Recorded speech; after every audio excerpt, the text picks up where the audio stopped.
They were just playing the Pudge until they won a series with it. And then when Zhao 8 comes back, they can be like, look, you hated it, but we won with it. Yeah.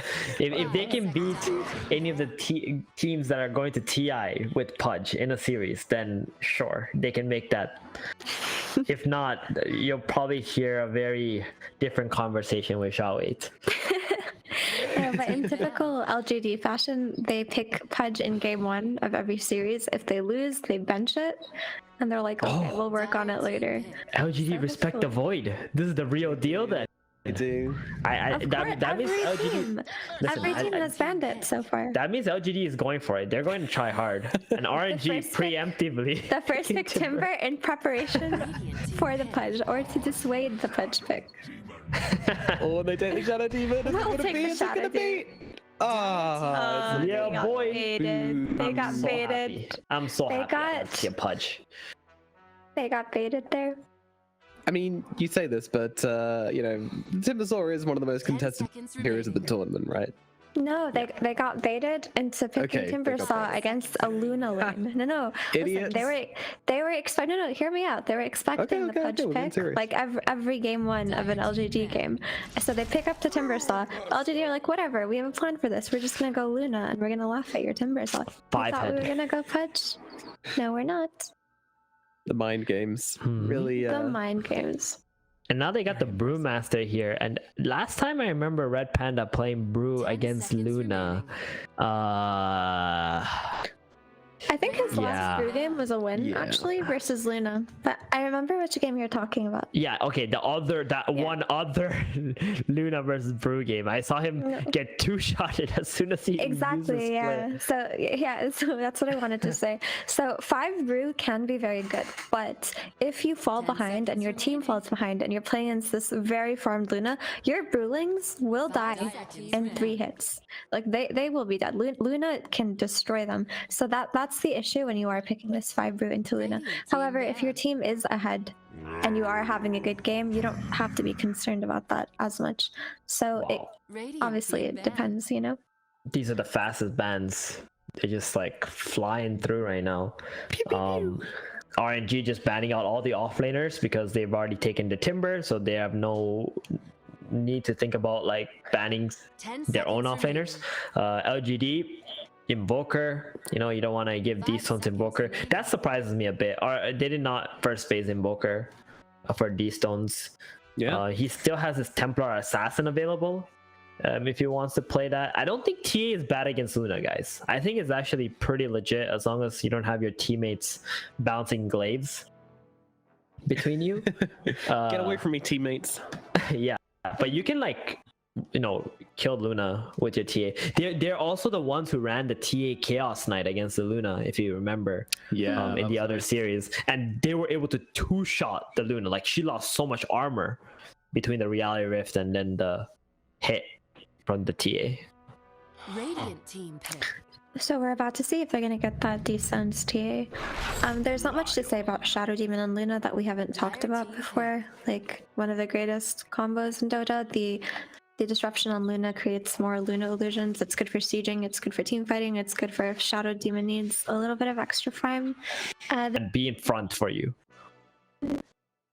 That track sounds really good here for RNG actually. Yeah, it'll also give them a lot of that early damage that they might not have with a Wind Ranger support.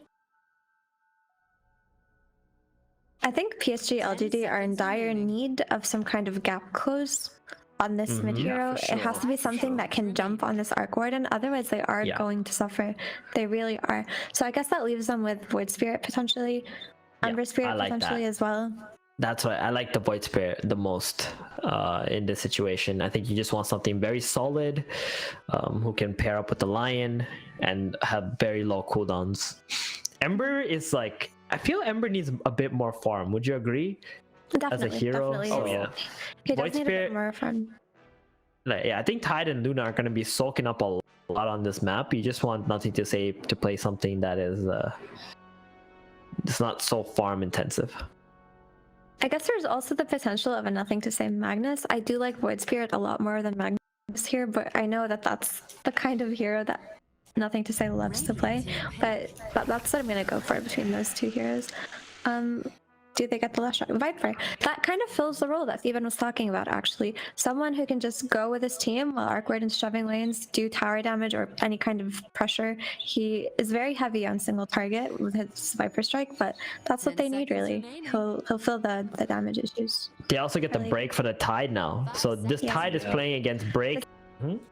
Man, this is hard. Nice. I think we're gonna have a long ass game on our hands. Yep. That's what I feel looking at this. Like we're talking like 60 minutes possibly. So yeah, let's go with LGD.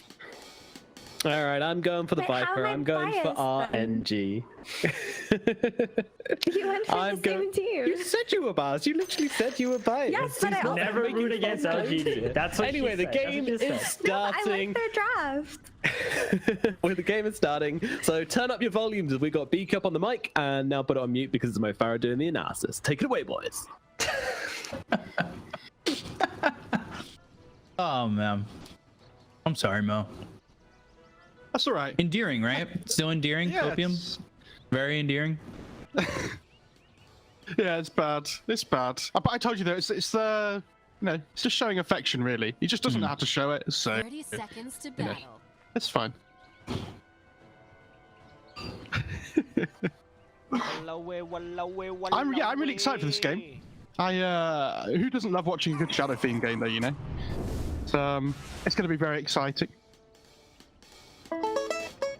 I'm a little bit worried for the laning stage for them. Nothing to say gets the ward at level 1. GG, game's over.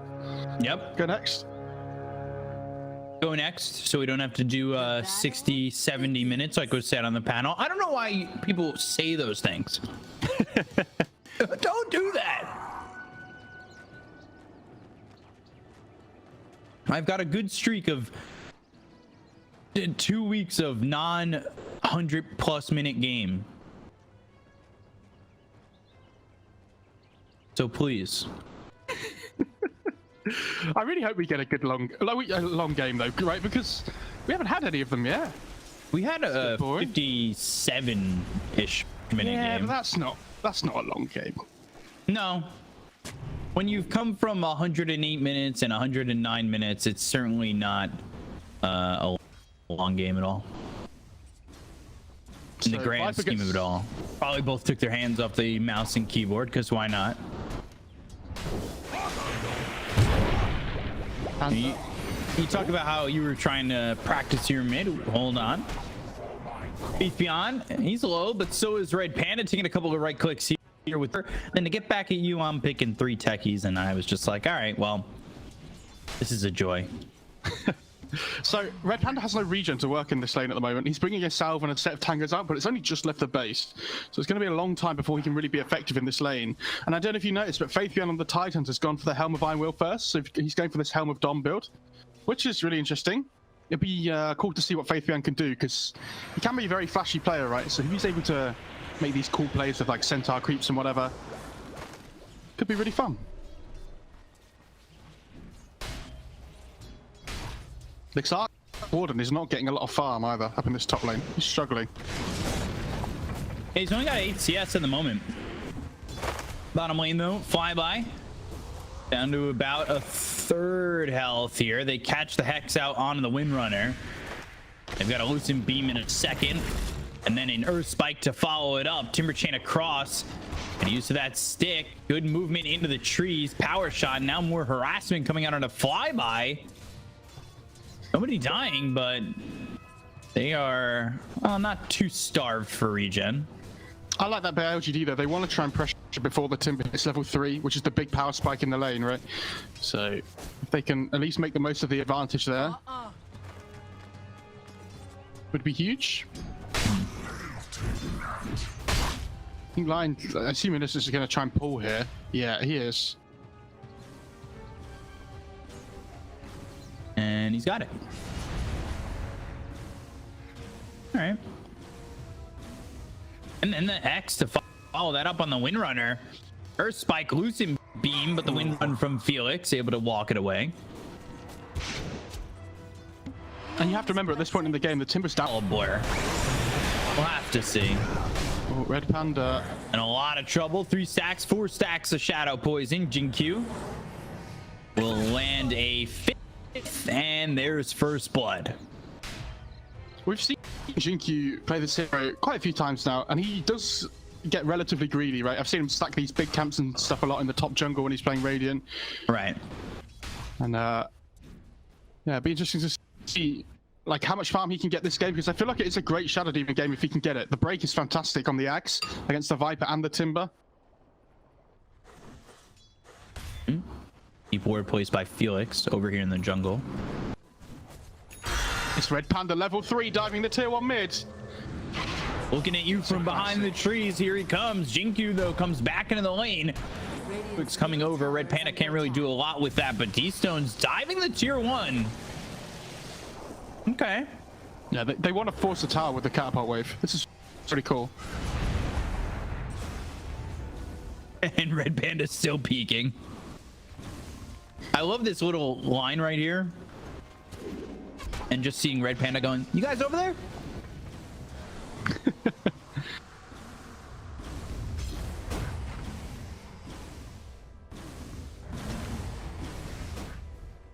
Double damage for D-Stones.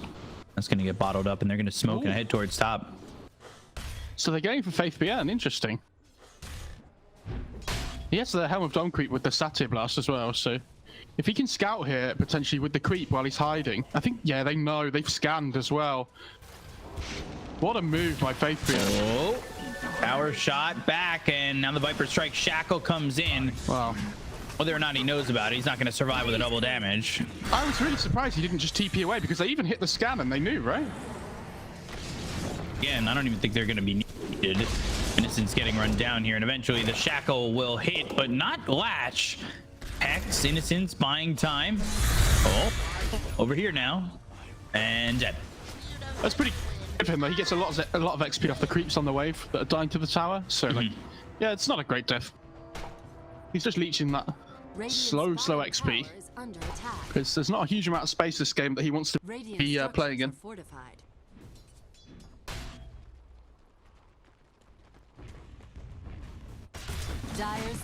It'd be interesting to see if the Timber TPs to the top lane here after they take the tier 1. And not the quickest take here for Faithion, who's got the Helm of the Dominator. He's got his boots. We'll see what he goes for next. Tower finally falls over bottom. They finally get the +1 of Ame, and there's the glyph, making me think that they want to defend it, but with these two heroes here, I'm not sure they would make the commitment. Yeah, the glyph doesn't mean anything. You get it for free, so might as well just use it anyway, even if you're not defending the tower. Oh, cool Purge creep. It's pretty good against the Brew and the Wind Ranger.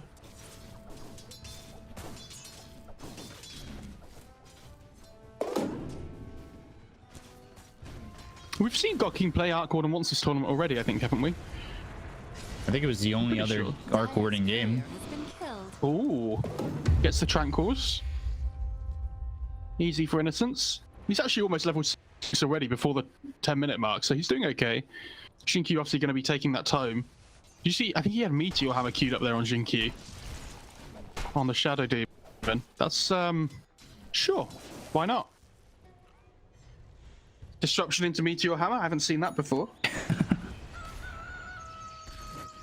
By the way, the last time God King went on this Arc Warden, it was Midas at 8 minutes, Glepnir at 20, Scotty at 25, Hex at 29, and Blink at 30. I think last game was a bit different. Okay, weren't they against something in particular that he needed those items for? He was up against Morphling, Axe, and Luna. Yeah, the Morphling, that was it.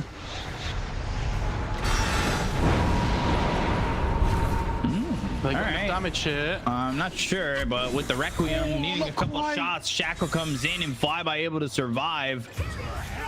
And now they're going to get the kill on the Innocent, so it's the Requiem that, and a bit of help that's just not enough. It looked like he mistimed the Requiem slightly as well, so it wasn't like the perfect damage on the way down. Timber got to step to the side a little bit. If he timed it potentially a little bit better, then he might have ground the kill, but those small things matter. Difficult to say. So it's not the biggest deal, but I also think I saw a Witchblade first on Viper, which is cool. Yeah. And he's got another double damage. Of course he does. Arcane DD. Good stuff. The Viper auto attacks with the Witchblade look so weird. Especially with the animation thing as well. From the battle pass. Yeah, from the battle pass, yeah. Yeah.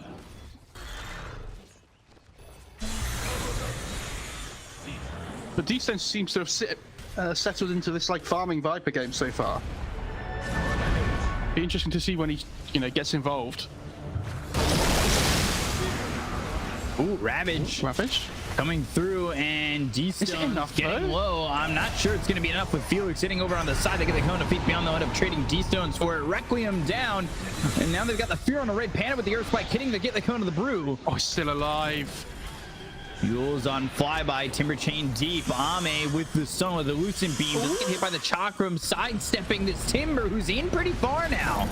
Lucent Beam, the raise is out. They get the stun, they'll get the kill. Wow. What a play by Ame. They sidesteps the power shot, then jukes the Chakram. The Timber Chain misses him, and then all of a sudden Timber's just under the tier 2 tower with, 4 heroes with their spells back up again. So, really well played. It looked like the Viper wasn't dying though for a second, which is a bit worrying. And then he had the help from Felix with the Javelin in his hands too, and it looked like they might be able to turn it around. Take a look at it again. Ravage comes out, the controls there on the Tempest double, finger, everything getting thrown at D-Stones, and he's still kind of standing his ground. Enough so where they get a kill on the Tide. This is a good Requiem. Though. I mean, the Requiem's the thing in the first place that stops Ame from dying. And great disruption as well by the SD. Times of the spells in chat, so that they know exactly when it's up again next time.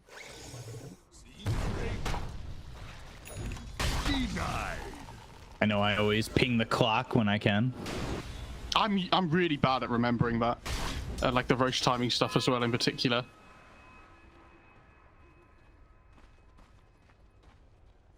I want to know if Jinkyu's actually going to get this Meteor Hammer off on a hero. I mean, he should do, right? They don't have a huge amount of stuns on RNG, so there's not a massive amount to stop him. It's like Shackle, or he just dies before the hammer goes off.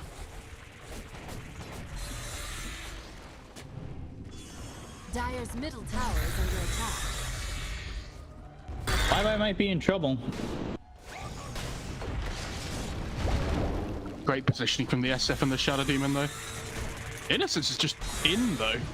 Dire's middle tower has fallen. Yeah, certainly a bit far, but they're still going to get the tier 1 tower, and now they'll retreat off of it. I'm surprised you didn't get punished for that. Oh, they're just going to walk into Roche for the DD. Wow. Okay. What a great timing on that DD. Just, like you've said, always there when you need it. Oh, you're going to do Roche? DD. It dies so quickly as well. They have like the SF aura, they've got the DD on the Luna, there's Gush. I think the power shot almost killed that. It was close. Radiant get credit for the kill and get the Aegis into the hands of Ame.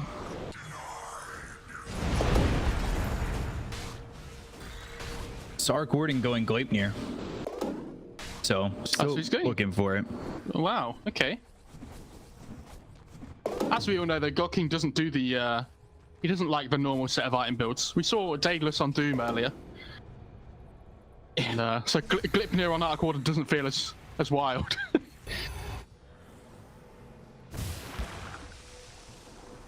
He's always one to innovate, that's for sure. God King Sanjin Yasha always a topic of conversation. Oh, a lot of gold. Tempest double getting killed. 240 gold going the way of Ame, and that was the difference between I think this game and the last game. He only gave up like a handful of Tempest doubles, so keep an eye on that. Seen the Tide speed creepers following the Luna around as well. Very valuable.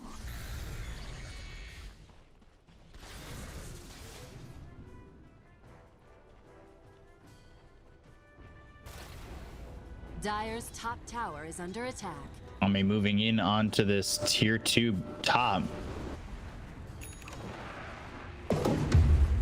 And picks up that BKB, so there should be a lot of confidence for LGD at the moment, having that Aegis, having that BKB, pressuring this top tier 2. They're gonna bring over the actual Arc Warden. And TPing these heroes right into this LGD side. I'm a little surprised that they were willing to do that. They've got the Ravage that comes in onto 2. They'll take out Felix. They'll end up losing Innocence with the Eclipse being popped by Ame and the BKB. They'll focus their attention on the D-Stones who's trying to run.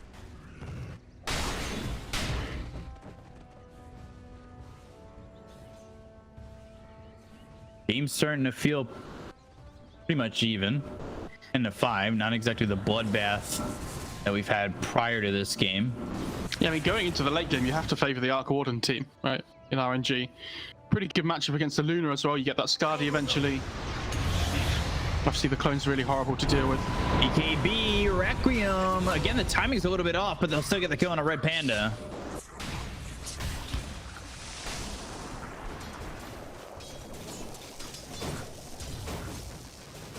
And with that, nothing to say. Having only his 2nd kill of the game, he's trying to get into the Blink Dagger.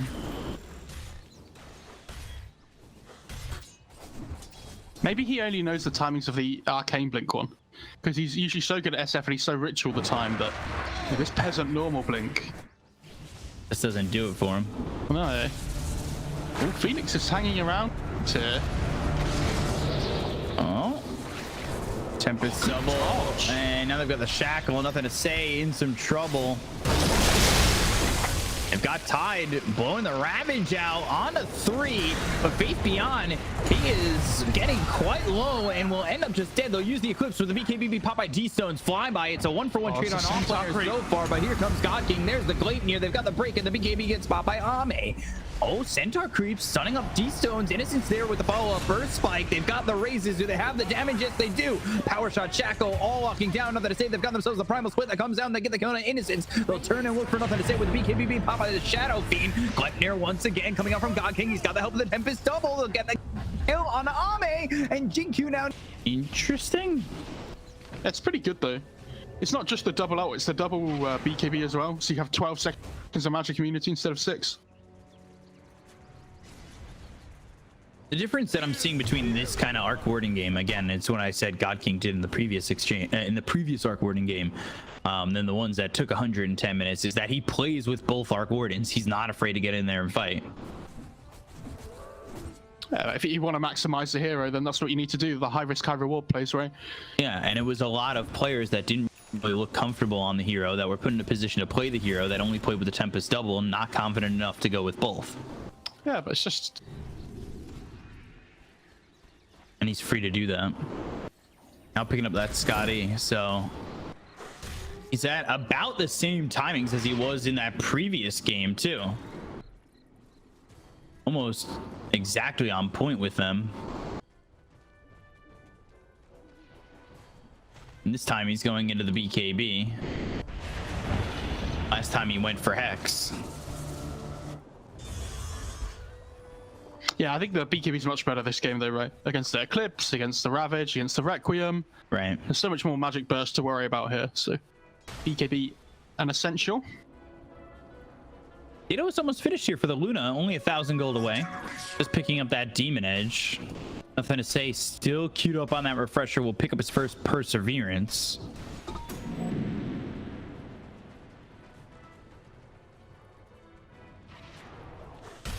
Tempest double comes in through mid. They're still smoked up on RNG. Well, they see the ward.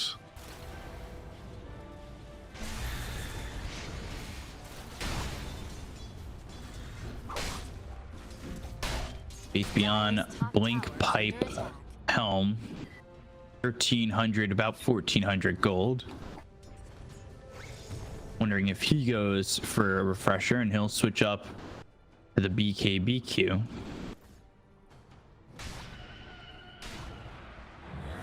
We haven't really spoken about D-Stones in a little bit, and he's going for the Skadi too. Yeah, it's a very good Skadi game. The Dragon Lance with the BKB. Nothing to say, going in, BKB looking for the Requiem, and they're going to try and blow up Red Panda, but he gets into the trees. One last raise for nothing to say will make him unstoppable. And Shadow Fiend now 6-1-3, and again, not focusing on what the inevitable is going to be in God King, but they do get another kill on the Brew. I think 5 of those kills have probably been the Brewmaster though. And like you say, Conking's still just farming away. So Did you get the data? There's a shard on Viper. That's really unfortunate because the SF just picks up the refresher. So they're like, yeah, guys, let's wait for the Roche fight until I have refresher. They get it, and the Roche dies at the same time.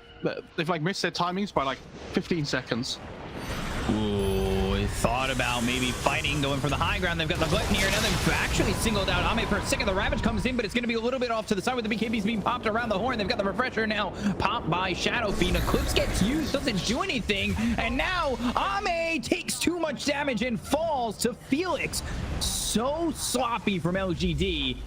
And now RNG, they win a fight right by the tier 2. They're going to at least take that over mid. Let's see if they try to push the high ground with Luna not having buyback and dead for another 55 seconds. And that's the problem with SF, right? They get the kill on that Broom Blaster before, though. And without the ult, he feels like he just doesn't want to do anything. Like, he's not the same hero, right? Without ult, so... Oh, tight, silence, taking a lot of damage, and they go to the Requiem once again. They get the kill on the D-Stones, though. Both the Viper, Innocence, he's getting a little bit low. The Tide surviving it all, and Flyby needs to damage Jane out. Oh man, Lion dead for 73 seconds. They're gonna go in onto the Shadow Fiend. They've got the BKB being popped by the Tempest Double. They get the kill on nothing to say. Flyby still sitting low with the magnetic field, keeping RNG safe. Inkyu can only sit here between the tier 4s and watch. Luna back up in 10, but it looks as though Conking's just in. They're gonna lose. Tide. Oh, Faith Beyond. Disruption, anchor smash, not gonna matter. He ends up dead, but he sacrificed his life to hold the racks. Yeah, I mean, I guess that's the case. You could argue if it's worth it.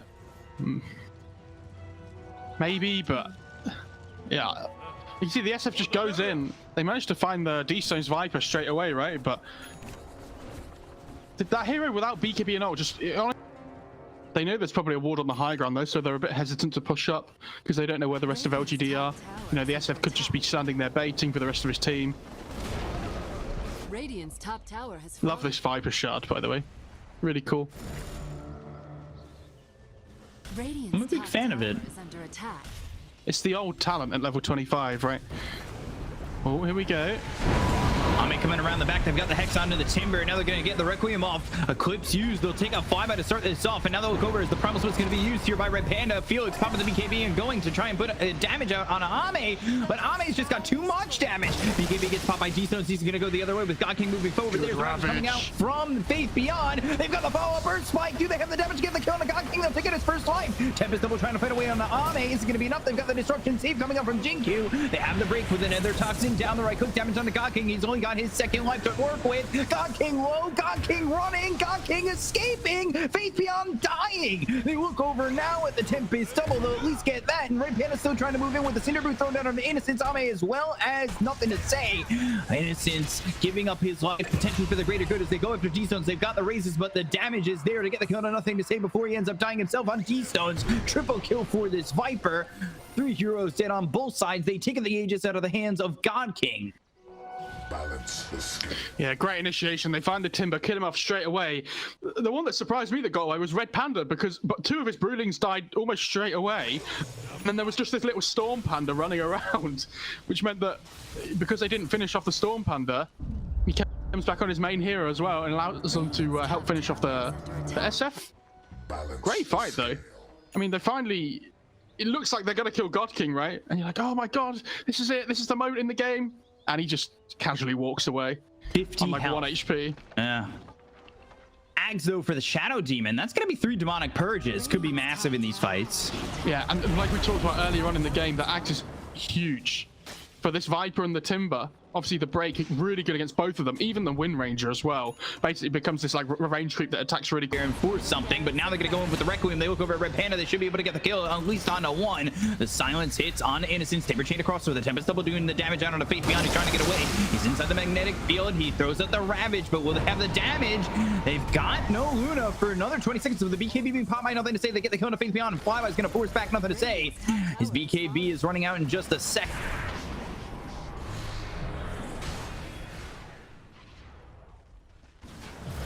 Minor to home by Jinkyu. This Viper's attack range is wild. Yep.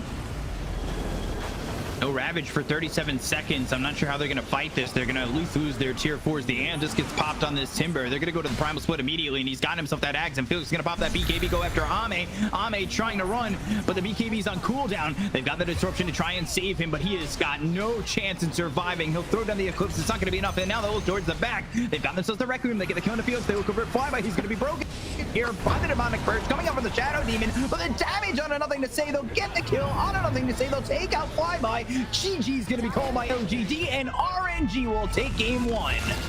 There's something satisfying about watching Wind Ranger get blown up by an SF ult and then tipping him afterwards, being like, oh, well done, you got me. Well done.